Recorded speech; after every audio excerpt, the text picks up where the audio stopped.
Hello everyone. Hope so आप सबको ये स्टोरी पसंद आ रही हो। तो चलिए कहानी को शुरू करते हैं। एपिसोड 18। नोज टच होते ही दोनों ही मानो जम से जाते हैं। वो पल थम सा जाता है। तभी अचानक आव्या आगे देख हकलाते हुए बोली, जी जी नहीं सर, वो मैं बस ऐसे ही देख रही थी। आर्यन को भी थोड़ा ऑकवर्ड लगता है। वो भी अपनी पलकें 2-3 बार झपका बिना कुछ बोले आगे देखता है, जहां मिस्टर सहेज और उनका सेक्रेटरी अब भी बात कर रहे थे। ये देख आर्यन अपनी घड़ी देखता है। 10 मिनट बीत गया था। वो खड़े होकर बोला, लगता है आपको और टाइम चाहिए mister Sahej. It's okay, take your time.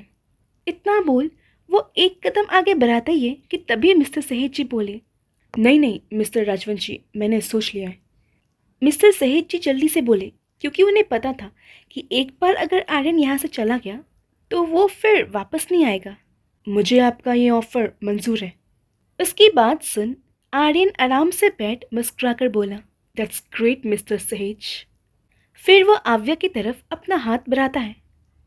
उसका हाथ देख आव्या को समझ नहीं आता कि उसे करना क्या है। उसे पता नहीं था कि इस टाइम क्या करना होता है। मिस्टर हेमंत जी ने भी आव्या को मीटिंग्स या फिर बिजनेस से बहुत दूर रखा था, जिस कारण आव्या को इतनी नॉलेज नहीं थी। वो आर्यन का हाथ देखते हुए उसके हाथ के ऊपर अपना हाथ रख देती है। आर्यन को अपनी हथेली पर कुछ सॉफ्ट सा फील हो रहा था। वो अपनी नजरें घुमाकर देखता है तो उसे अपने हाथ पर आव्या का हाथ मिलता है। ये देख वो आव्या को देखकर बोला, मिस खन्ना फाइल। उसकी बात सुन आव्या को बहुत शर्मिंदगी और उसे खुद के ऊपर हंसी आ रही थी। वो झट से अपना हाथ हटा आर्यन के हाथ पर फाइल रखती है। वही आर्यन एक नजर आव्या को देख बिना कुछ बोले मिस्टर सहेज की तरफ फाइल सरकाता है। वही मिस्टर सहेज उन पर साइन कर आर्यन को देते हैं। आर्यन फाइल लेकर बोला, congratulation mister Sahej, from now on we are partners. You too mister Rajvanshi. फिर आर्यन खड़ा होकर बोला, I shall leave now mister Sahej, कल साइट पर मिलते हैं।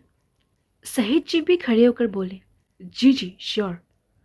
आर्यन और आव्या रूम से बाहर निकल जाते हैं। रात का वक्त। आव्या सो रही थी, तभी अचानक उसकी नींद टूट जाती है। पानी। वो अपना हाथ साइड टेबल पर टटोलती है। तभी उसे जग मिलता है, लेकिन वो खाली था। ये देख आव्या अपना फ़ोन चेक करती है, जिसमें 3 बजने वाला था। ये देख वो बेड से खड़ी हो किचन की तरफ बढ़ जाती है। आव्या आर्यन के रूम के पास से गुजरने ही वाली थी, तभी उसे आर्यन के रूम से किसी की दर्द भरी आवाज़ सुनाई देती है। ये देख वो उसके दरवाजे के पास आ नॉक करने ही वाली थी, तभी वो देखती है कि उसका दरवाज़ा खुला था। ये देख वो धीरे से दरवाज़ा खोलते हुए बोली, सर।